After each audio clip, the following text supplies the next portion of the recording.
Police और Lucknow STF ने सुल्तानपुर लूटकांड के आरोपी अनुज प्रताप सिंह को इस स्थान पर मुठभेड़ में ढेर कर दिया है।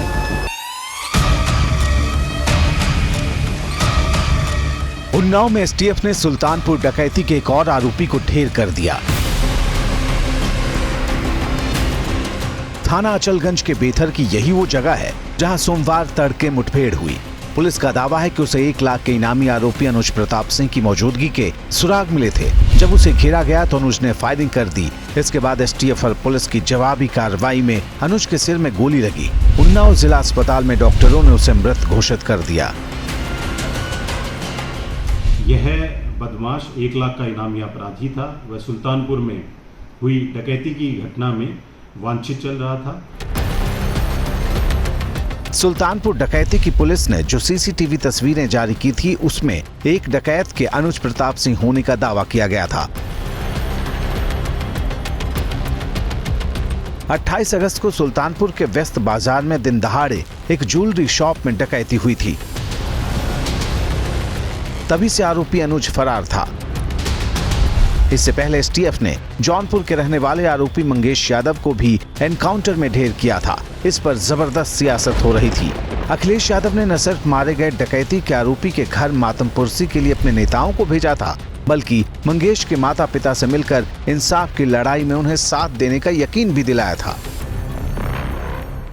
अभी तक जितनी भी हत्याएं हुई हैं या एनकाउंटर हुए हैं, सबसे ज्यादा पीड़ित परिवार के लोगों की हत्या की सरकार ने।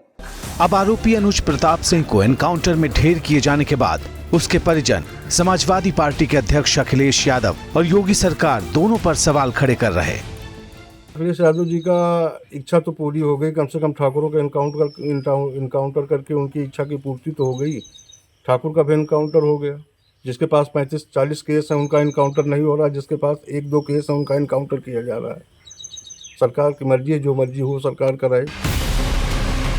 वहीं आरोपी अनुज की इकलौती बहन पूछ रही है कि आरोपी को सजा सुनाना जब कोर्ट का काम है तो फिर पुलिस वालों ने ऐसा क्यों किया। जिन्होंने एनकाउंटर किया उनके ऊपर केस होना चाहिए कि अगर कोई गुनाह होता है तो उसकी सजा कोर्ट देगा, ना कि एसटीएफ वाले या फिर पुलिस वाले। एनकाउंटर पर राजनीति पहले से गर्म थी, अब फिर आर पार का माहौल बन चुका है। अब समाजवादी पार्टी या राहुल गांधी, कांग्रेस पार्टी लोग क्यों नहीं बोलते हैं? जबान तो नहीं खुल रही है, जबान बंद है। उनकी सरकार क्या करती थी? वो तो सांसद बना देते थे, विधायक बना देते थे, सदन में पहुंचा देते थे। यही ना समाजवादी पार्टी रही। अपना परसेप्शन ठीक करने के लिए ये हत्याएं की जा रही हैं, ऐसी हमारी आशंका है, आरोप है।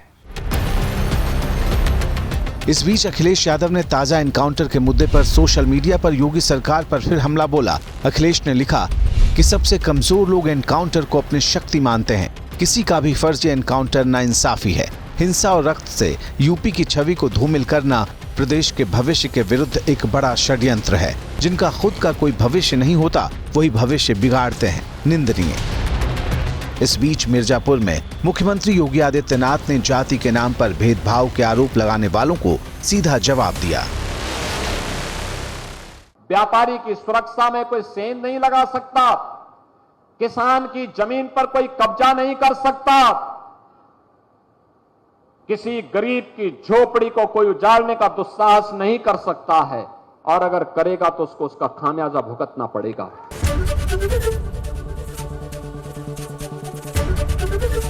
एबीपी गंगा, खबर आपकी, जुबान आपकी।